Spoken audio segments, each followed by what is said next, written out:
দেখছি সব ব্যাপারে একটু বেশি বোঝো বাচ্চা। পুরুষ মানুষের ব্যবসার ব্যাপারেও বোঝো, কিন্তু বিষয় সম্পত্তি বাড়িয়ে কি লাভ হবে সেটাই বোঝো নে। 5 ভূতে লুটে পুটে খাবে। কন্যা মনে বয়ে চলে দুঃখ ভার, কে রক্ষা করবে এই বিরাট সংসার? বলি বাচ্চা, এবারও সেই মেয়েই হলো।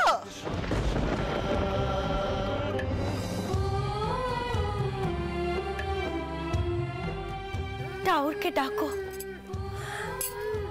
দেখবে টাওরের ইচ্ছে পরে বা ছেলে নিশ্চয়ই হবে।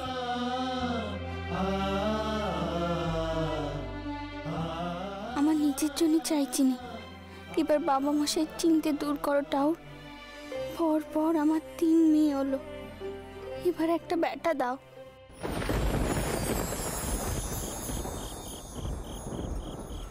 এই নিন পেশাদ।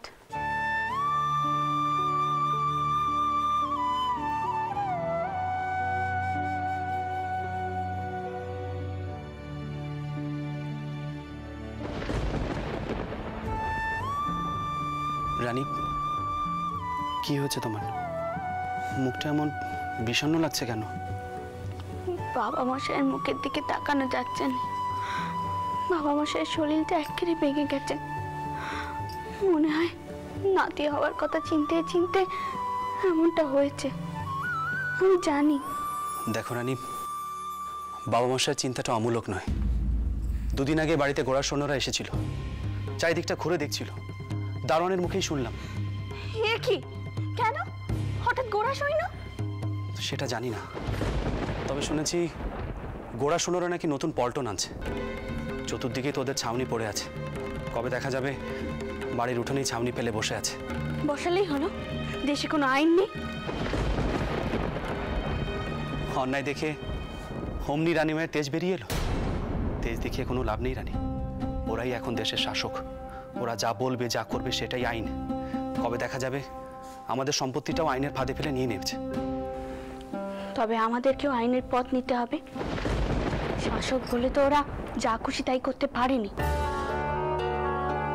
জমি কেড়ে নিতে চাইলে আমাদেরকেও পাল্টা উত্তর দিতে হবে। কিন্তু রানী, খালি জমিতে ছাউনি করতে চাইলে আমরা কি উত্তর দেব? জমি খালি রাখবেন না। মানে? গোয়ালা, সৈন্য, পাইক সকলকে জমিতে বসানোর ব্যবস্থা করুন। জমি খালি না থাকলেই তারা কিচ্ছুটি করতে পারবে না। তবে বাড়ির চতুর্দিকের জমি আমাদেরই থাকবে, আর ঘোড়ারাও ঢুকতে পারবে না। গঙ্গা পর্যন্ত জমি বাবা মশাইয়ের। আপনি সেখানে ঘর পাতার ব্যবস্থা করুন, দেখি তারা কি করতে পারে। বাহ, এটা তো বেশ ভালো বুদ্ধির কথা বলেছো। তোমার মাথায় এসব চালও আসে বুঝি? বেশ, বাবা মশাইকে বলতে হবে। বাবা মশাই, আপনি আর কোনো চিন্তা করবেন না। আপনার ছোট বৌমা যতদিন পর্যন্ত আছে, আপনার ছোট বৌমা কোনো না কোনো বুদ্ধির চালে ফেলে গোড়াদেরকে হারিয়ে দেবেই। আপনার যেমন কথা, আমি মুখ্য মেয়ে মানুষ। তা কে মুখ্য থাকতে বলেছে? কতদিন ধরে তো বলছি লেখাপড়া শেখো, আর মুখ্য থাকতে হবে না। একটু সাহস করে লেখাপড়া শিখলেই তো হতো। কি করব বলুন, সকলের কথা চিন্তা করে আমি আর সাহস পাইনি। আচ্ছা, আপনি যাচ্ছেন কোথায়? এই তো বন্ধুদের সাথে কলকাতার খুব কাছেই একটা জায়গায় যাব। রামমোহন বাবু ফিরেছেন, তিনিও সেখানে থাকবেন। আর এক ফাঁকে দ্বারকনাথের সাথেও একটু কথা সেরে নেব। জানো রানী, কমার্শিয়াল ব্যাংক ভাগ হচ্ছে। এদিকে নতুন ইউনিয়ন ব্যাংকেরও পরিচালন গোষ্ঠী তৈরি হচ্ছে। সেখানে কিছু স্বদেশী সদস্যও থাকবে। আমাকে খুব করে ধরেছেন, সদস্য হতে হবে। যদিও নির্বাচন করেই সদস্য ঠিক করা হবে, আর ঠিক করা হয়েছে কোম্পানির কাগজে বাজারে ছাড়া হবে। ও বাবা, আপনারা এত দূর এগিয়ে গেছেন। বাবা মশাই জানেন? তুমি তো জানো রানী, বাবা মশাই এই ব্যবসা কোনোভাবেই মেনে নিতে পারেনি। তবে যাই বলো না কেন, এই ব্যবসার মুনাফা হচ্ছে দ্বারকানাথের। আমার ব্যবসার মাথা থেকে দ্বারকানাথের ব্যবসার মাথা বেশ সরেস। রানী, আমি বের হচ্ছি, ফিরতে দেরি হবে, তুমি আবার চিন্তা করো না। আপনি ফিরে আসুন। বাবা মশাই আর মাকে বলে সামনে পূর্ণিমায় একখানা উৎসব করব। হঠাৎ উৎসব? ঠাকুর যদি মুখ তুলে চান, এবার যদি আমি বাবা মশাইকে একখানা ব্যাটার মুখ দেখাতে পারি। রানী, এসব তো কারো হাতে নেই। দেখো, তুমি এই নিয়ে আর মন খারাপ করো না, বরং প্রার্থনা করো ছেলে হোক বা মেয়ে হোক যেন সুস্থ হয়, স্বাভাবিক হয়।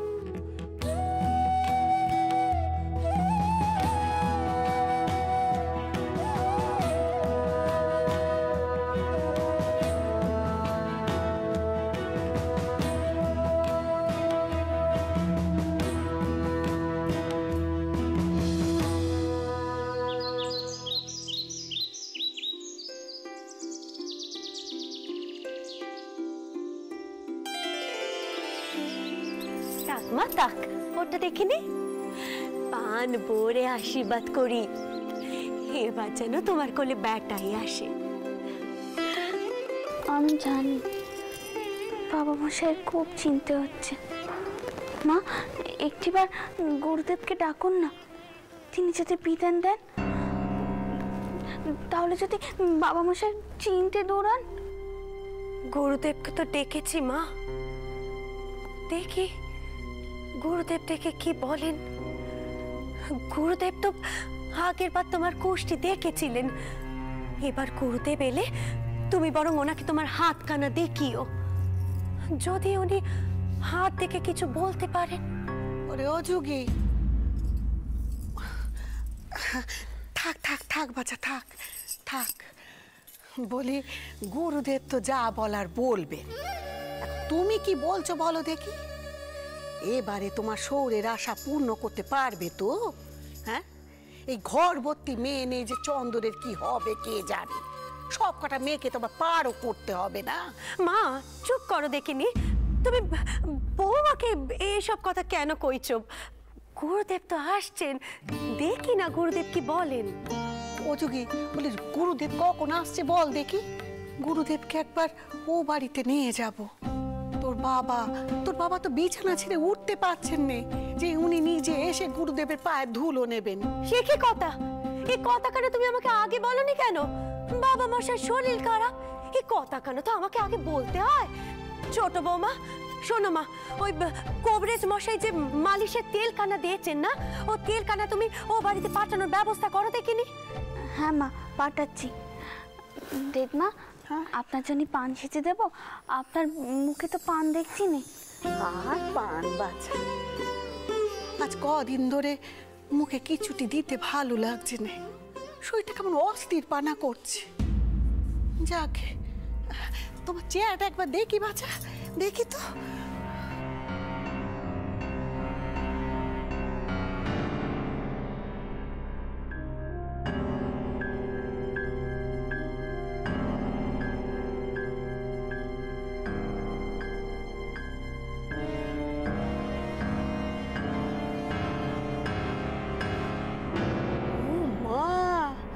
ওরে ও যুগি, দেখ দেখ। কি হয়েছে মা? কি দেখবো? নাথ বউ চোখের তলে কালি পড়েছে, চেহারায় কেমন ক্লান্তির ছাপ। আসলে ছোট বৌমা মনে হয় রেতে ঠিক করে ঘুম হয়নি জানো, তার জন্য চেহারা কানে অমন দশা হয়েছে। তুই না কিচ্ছুটি বুঝিস রে যোগী। এদিকে দুটো বেটার জন্ম দিয়েছিস,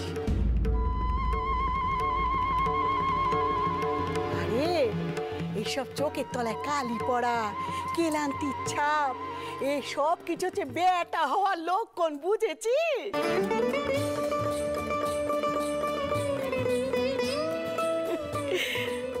মেয়ে হলে মায়েদের দেখতে সুন্দর হয়, বেটা হলে মায়েদের এমন ধারায় চেহারা হয়।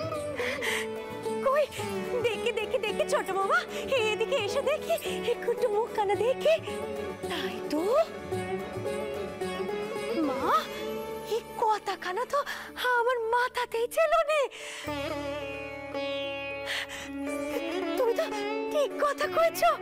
তাই তো মনে মনে ভাবি, অমন নক্ষিমন্ত বৌমা আমার, অমন সুন্দর মুখ কানা এমন কেন হয়ে গেল? তাই তো, তাই যেন ওইটা ওর এবার যেন একখানা সুখবর পাই। তাই যেন হয় জনার্দন, তাই যেন হয়।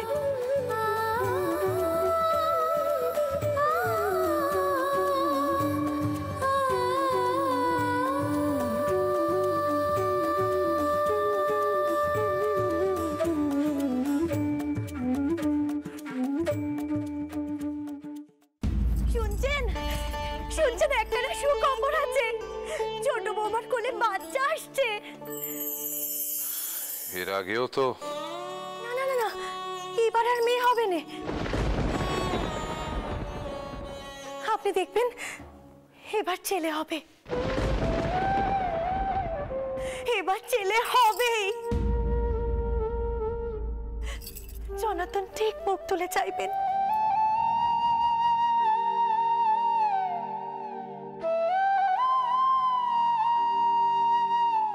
তোমার কথা যেন সত্যি হয় মায়া। এইবারও ছেলে না হলে গোরাদের হাত থেকে সম্পত্তি রক্ষা করতে পারবো না।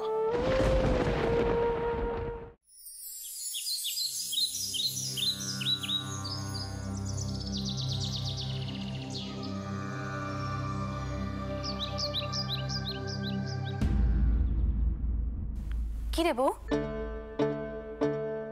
কি হয়েছে? আমার চুপ করে আছিস যে? আজ গুরুদেব আসবেন, আমার হাতও দেখবেন। এই তো ভালো কথা, এ নিয়ে তো ভাবার কি আছে? আমি আমার নিজের ভাগ্য নিয়ে ভয় পাচ্ছি না দিদি। আমার ভাগ্য আমাকে অনেক কিছু দিয়েছে। সেই হালি শহরের কুড়ে ঘর থেকে ধুনিয়ে এনে ফেলেছে এই যান বাজারের পাশাতে। আমি শুধু ভয় পাচ্ছি একটা জিনিস নেই, বাবা মশাই যদি আমার ভাগ্য নিয়ে ভয় পান, যদি যদি গুরুদেব এসে বলেন এবারও আমার মেয়ে হবে। এ নিয়ে আমি আর কি কইব বল? আমি তো তেনাদের কোনো শখই পূর্ণ করতে পারিনি। তোর বরটাও যদি আর কটা দিন বেঁচে থাকতেন। সময় আছে সময় আছে বলে বলেই সময়টা যে পুড়িয়ে গেল। জানো তো দিদি, আমার বারবার মনে হয় মেয়েরা কেন সবকিছু করতে পারবে না, কেন সম্পত্তি দেখভালের জন্য ছেলেদের প্রয়োজন। আমাদের কি ক্ষমতা নেই? আমরা তো এত বড় সংসার সামলাই, সব দিকে নজরদারি করি, তবে কেন আমরা ব্যবসা সামলাতে পারবো না? বউ, ব্যবসা সামলানো আর ব্যবসা করা এক কাজ নয়। পুরুষ মানুষের আর মেয়ে মানুষের কাজের ভাগাভাগি থাকে। না দিদি, মেয়েরাও রাধে, আবার বাউন ঠাউরাও রাধে। আমরা যদি দুজনেই রাখতে পারি, তবে পুরুষেরা ব্যবসা বুঝলে মেয়েরা কেন বুঝবে না? বউ, তুই 3 মেয়ের মা হয়ে গেলি, এখনো তো ছেলে মানুষই গেল নে। জানো দিদি, তিনি আমাকে কয়েছেন রামমোহন বাবু নাকি বলেন স্ত্রী শিক্ষে নতুন ভাবনা সমাজ পাল্টে দিতে পারে। আমি ভাবি তিনি তো ভুল কথা বলছেন না। আমি ভাবছি তেনাকে বলবো মেয়েদের লেখাপড়া শেখানোর কথা। আমাদের কাল তো আর চিরকাল থাকবে না, আর ঘরে ঘরে তো পেটাও জন্মাবে না। বউ, তুই আবার খেপলি নাকি? এসব চিন্তে মাথা থেকে দূর কর। দিদমা এসব মানবেন না। আমিও তো আগে এসব মানতাম নি, কিন্তু দিনকাল যেভাবে বদলাচ্ছে মেয়েদের মুখ খুশুক হয়ে থাকলে চলবে না। মেয়েদের সব কিছু বুঝে নিতে হবে, নাহলে বিষয় আশয় রক্ষে করা যাবে না। বৌরানী, ও বৌরানী, একখান কথা কইতে এলুম। বৈঠকখানায় গোড়া চৈন হয়েছে, কি সব কথাবার্তা কইছে। কর্তাবাবুকে দেখলাম কেমন যেন অস্থির অস্থির। এদিকে ঘরে তো ছোট কর্তাও নেই। ঘোড়া সৈন্য? গোড়ারা ক্রমশ এগিয়ে আসছে বাড়ি চতুর্দিকে। বাবা মশাই ভয় পাচ্ছেন। এবার শুধু সম্পত্তি নয়, পুরো বসত বাড়িটাও হাতছাড়া হয়ে যাবে উত্তরাধিকারীর অভাবে। আমি চাই দেখে আসি। বউ, বউ তুই যাস নে। বউ তুই ওখানে গলা উঁচু করে কিছু কোষ নে আবার, শুনেছিস তো?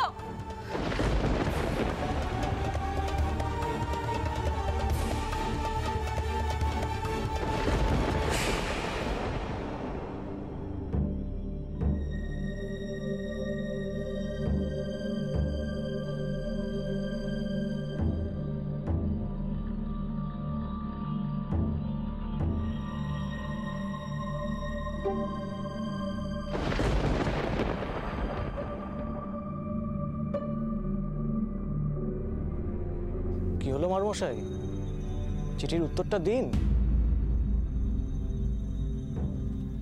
এর কি উত্তর দিই বলুন তো? এই চিঠি তো ইংরাজিতে লেখা, আর তা সেটা পড়ার জন্য তো আমার ছেলে রাজচন্দ্রকে লাগবে। রাজচন্দ্র ছাড়া তো আর কেউ ইংরেজি পড়তে পারে না এখানে।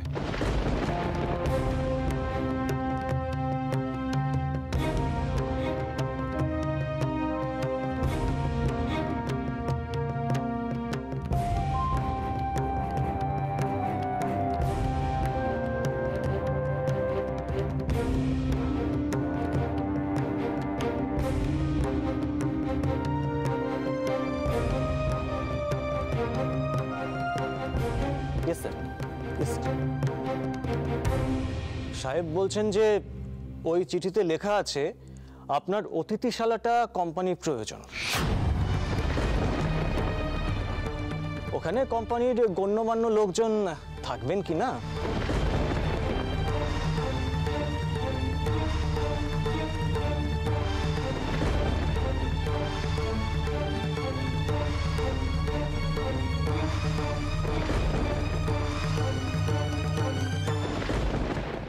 কর্তা তো বললেন যে ছোট কর্তা না ফেরা পর্যন্ত উনি এ ব্যাপারে কোনো কথা বলবেন না।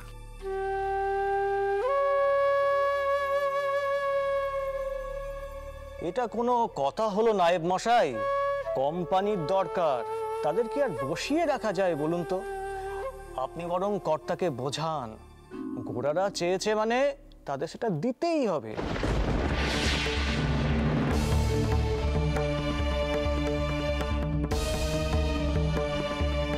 শুধু শুধু সময় নষ্ট করে কি লাভ বলুন তো?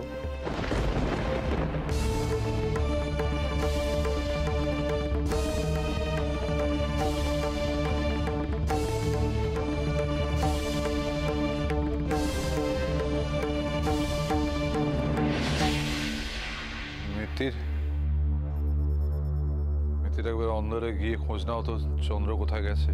বাবা মশাই তিনি কলকাতা থেকে একটু দূরে গেছেন, ফিরতে দেরি হবে। শুনলেন তো, ছোট কর্তা এখন ঘরে নেই, ফিরতে দেরি হবে। সুতরাং কিন্তু সাহেব তো কথা শুনবেন না।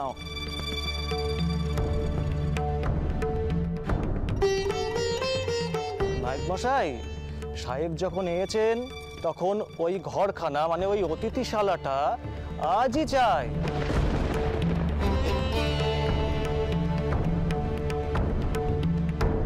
নায়েব মশাই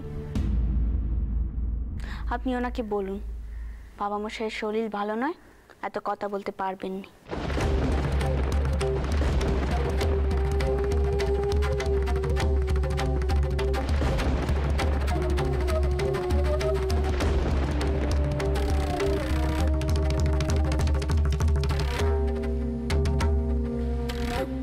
সম্পত্তি যখন বাবা মশাই যখন চাইবেন তখন অতীত চালাক দেবেন।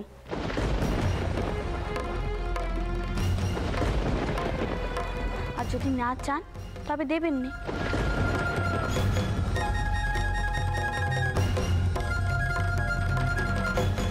এতে তো কারোর কিছু বলার নেই।